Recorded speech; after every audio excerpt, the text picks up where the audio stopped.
So I have signed up for one-on-one coaching with Catherine Daniele. I've taken a few of her online courses. I've had a discovery call with her before, and I'm doing one-on-one coaching for 6 weeks. It's an investment in myself.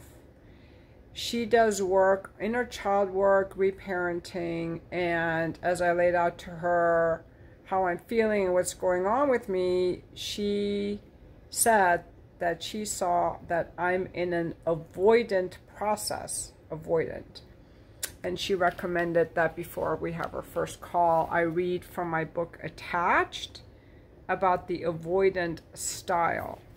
She heard avoidant because I was saying stuff like, people are so needy, and I just want to be left alone. And that's just where I am this week. She doesn't believe that people are anxious, avoidant, or secure all the time. Like, we can shift. We can shift. I have been known to be anxiously attached more than avoidant. But when I look in my book, this book about the avoidant, smoking guns that indicate you're dating someone avoidant, I do not see myself in that at all. I don't see myself in that at all. However, I could be avoidant. I think there can be degrees of being avoidant or degrees of being anxiously attached. You know, you can feel needy, or you can like stalk someone. You can be avoidant by wanting to be alone more than with someone, or you can be so avoidant that you know, check out with drugs or alcohol, or are never available to have a discussion. I think maybe my avoidance is covering up my anxious attachment, but what's coming up was that dating has not been fun. I get triggered. I'm like, I don't need this person. I just want someone who's easy to talk to, no BS, and it's not fun. It hasn't been fun for me at all. What's happening for me internally is I'm like, I don't want men to take this the wrong way. I hate to say this, honestly, but I'm like, I do not find this guy attractive. I do not find this guy attractive. I do not find this guy attractive. And honestly, guys, if you look at photos of other men, do you find them attractive? Men know when there's a man who's attractive. They'll say, that's a good-looking guy. I have a friend who's a good-looking guy. He gets girls all the time. So it's usually better for me to meet men in real life where I can feel their energy too. Men are more attractive when they're actually talking and interacting and saying something than if they're just in a photo. I think they usually don't photograph that well.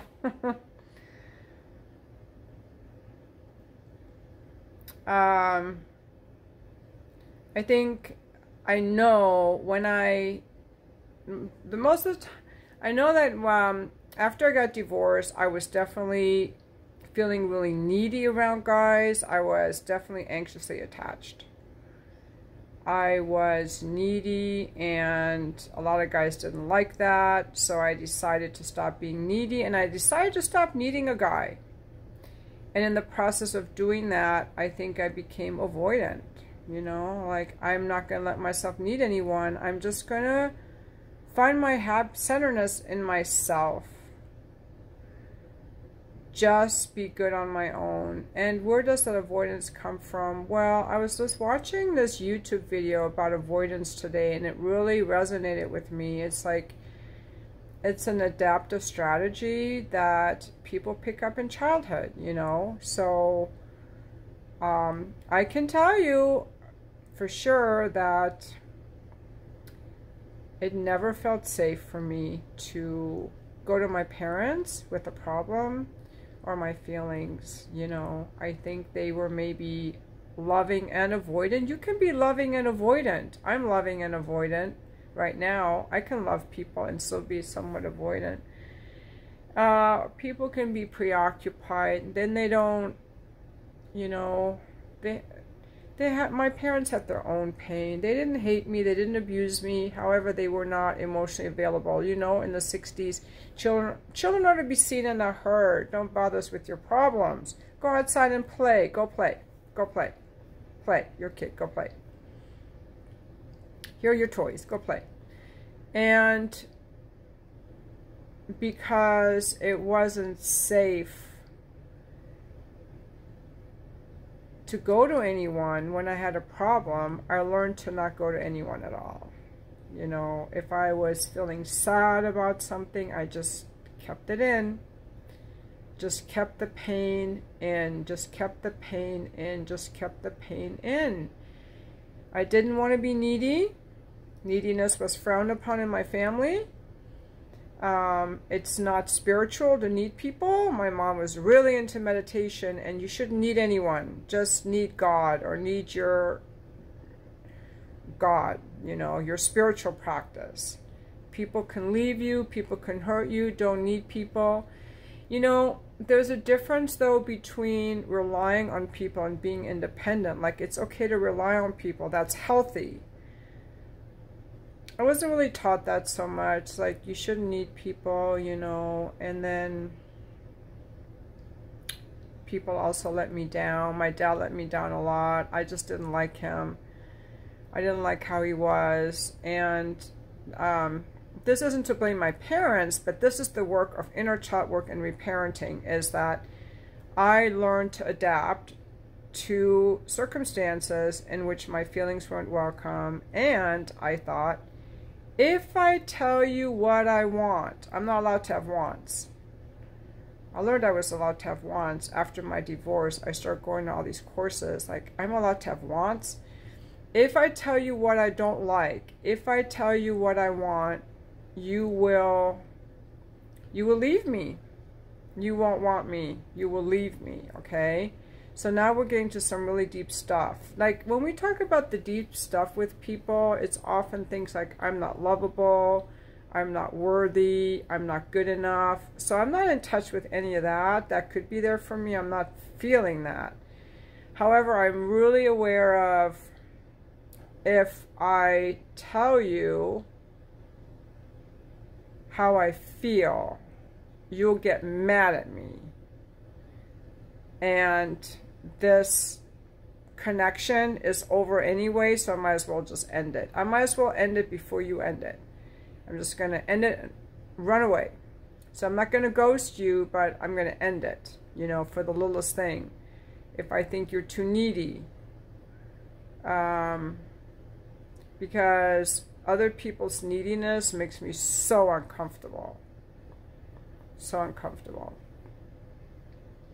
So I'm just exploring all these different things about avoidance, neediness. Anxious attachment is like me chasing a guy. Chasing a guy. You know, if I just chase you enough, you'll know I really like you, and then you'll like me. That's a child strategy that worked with my parents. Does not work in dating.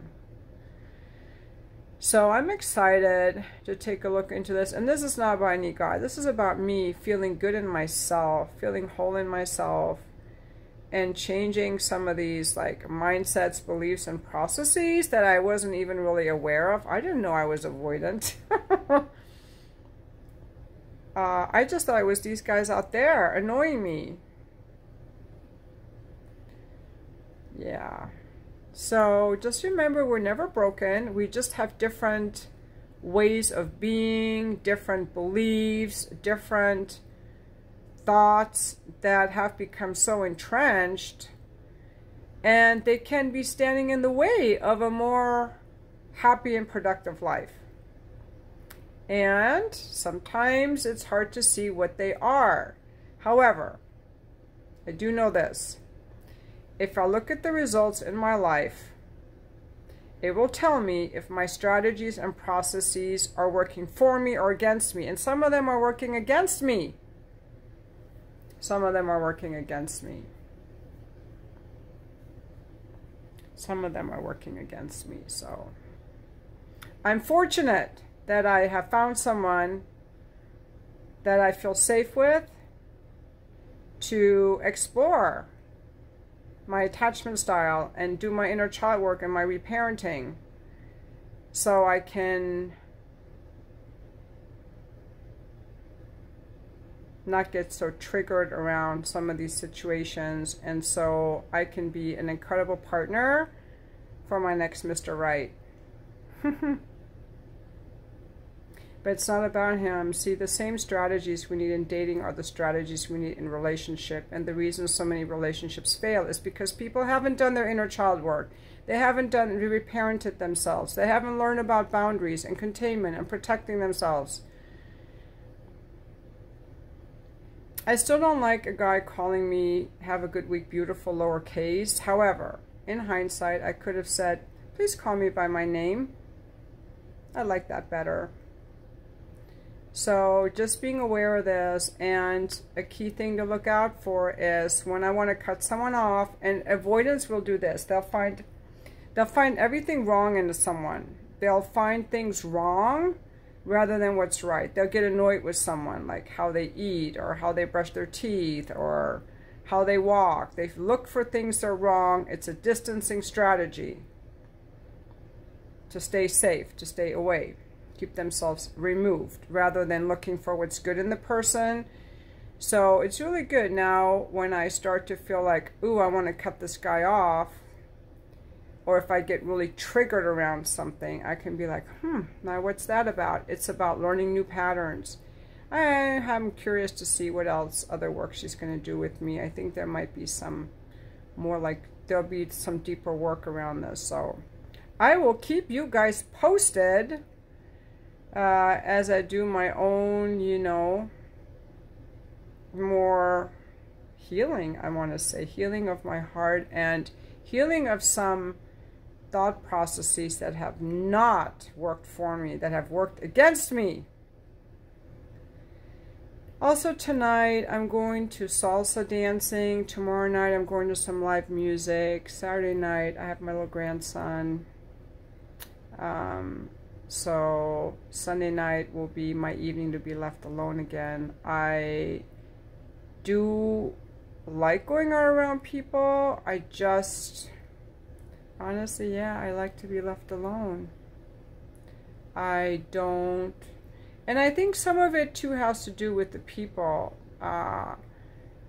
I'm making some friends that are like, I have a new friend that's close to my age that I'm going to start doing some things with. I need to find ladies who are also single and want to be like wing women for me, women who can also afford to go out, women who are fit and like to do some of the same things I like to do. So I am not avoidant in sharing my feelings. However, I'm sharing them on a YouTube channel into a phone.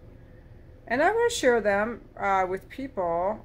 I will have conversations with my friends about things, but I do feel like I'm a little bit avoidant in terms of the types of conversations I have. I'm a little bit avoidant. It just seems like if I were to tell someone, I would just be afraid if I told someone how I felt, they would fall apart or they would leave me. And that's the stuff my parents would do. So I'm like a little toddler sometimes. I'm a little toddler in a woman's body sometimes, and that's what we all get when we're reactive, right? When we're not coming from our full whole self, we're acting like little toddlers, talking to our parents, you know? And for most people, their spouse or their partner is a replica of their parent, their unhealed parent. And I don't want that. I want something better than that for myself. So anyway, thanks for watching my video.